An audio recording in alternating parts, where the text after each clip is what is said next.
I want to talk about representation, more so on the exec level, because this is something that I think basketball and music share.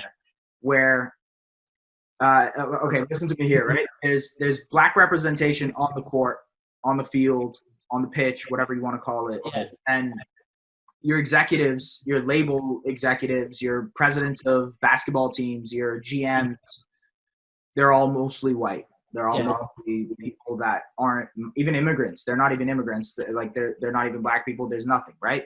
Yeah. Music is the same. Basketball is the same. How can we stop that? How can we combat that? How can that change?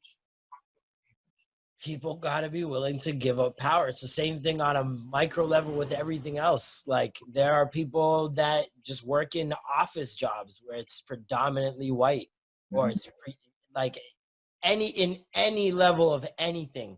There are so many areas like that where it's just predominantly white, and people really have to be able to say, all right, yo, take this. Like, you know what I mean? And that is the most difficult thing, is relinquishing some of your power, because that's why you see pushbacks from racists when it comes to black people.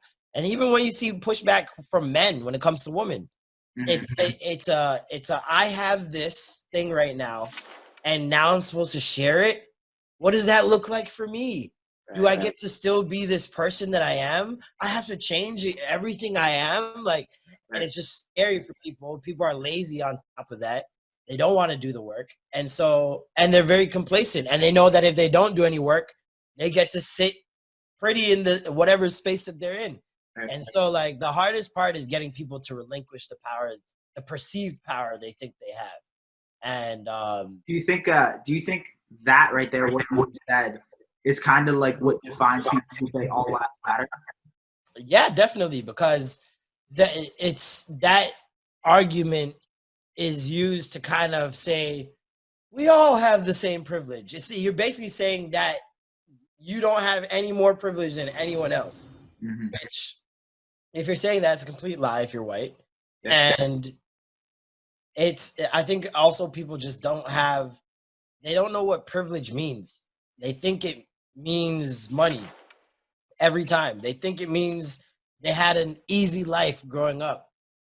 No, it just means you had an easier life. Right. Even if your life was as a white person, even if your life was super, you have to look at that and say, wow, black people have it even harder than that. Right. You know what I mean? Like, and I know it's hard to wrap your head around, but that is just what it is.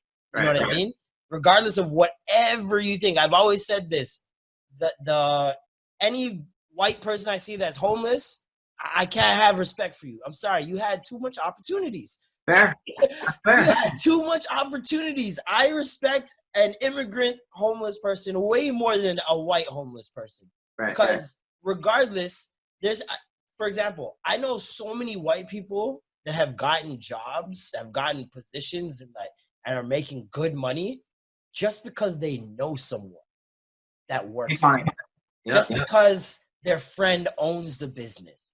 Just because their family works it. Like, it's constantly this friendship thing that keeps them afloat. Like, it's very hard for white people to have that of a life, in my opinion, given what I've seen.